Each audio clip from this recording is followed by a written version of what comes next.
In today's video, I am going to teach you how to use unique function in Microsoft Excel. Today, we are going to take a list of department names that repeat in your data and turn it into a clean list of only the distinct departments. This is a great way to clean up reports, build drop-down lists, and keep your workbook easier to manage.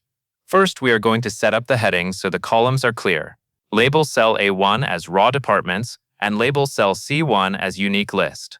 As you do this, make sure you click exactly into cell A1 for the first heading and then click into cell C1 for the second heading.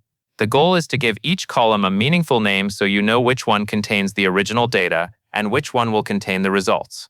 Once your headers are in place, the next step is to fill your raw data. Fill cells A2 through A8 with duplicate department names down your data column. In other words, put the department values you already have into that range, including repeats. You can type the names directly or copy and paste them from another source. The important part is that the list includes duplicates, because that is what the unique function will remove for us. Now that your raw list is set up, we can move to the results column. Click cell C2. This is where we will enter the formula that extracts the distinct department names from your raw list. Before you type anything, take a moment to confirm you are in the C2 cell, not C1, because C1 is reserved for the heading. With C2 selected, type the formula exactly as =unique A2, A8. This tells Excel to scan the department names in cells A2 through A8 and then return only the unique items. Keep your eyes on the cell as you type, and do not worry if the text looks slightly different at first while you are entering it. As long as you enter the formula with the correct range, Excel will understand what you want. Next, press Enter on your keyboard. After you do this, Excel instantly extracts the distinct items.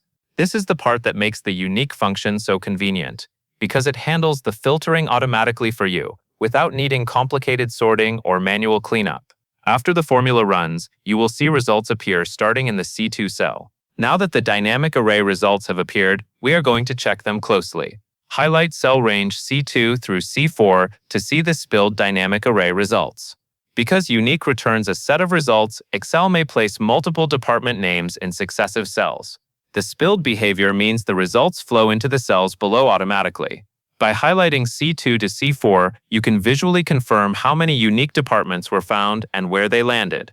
Take a quick moment to compare the new list with your original raw departments. You should notice that duplicates from the A2 to A8 range are removed, and only one instance of each department name remains in the unique list. This makes the unique list column much more useful for filtering, summarizing, or selecting values in other parts of your workbook. And that covers everything you need to know. And that is all there is to it.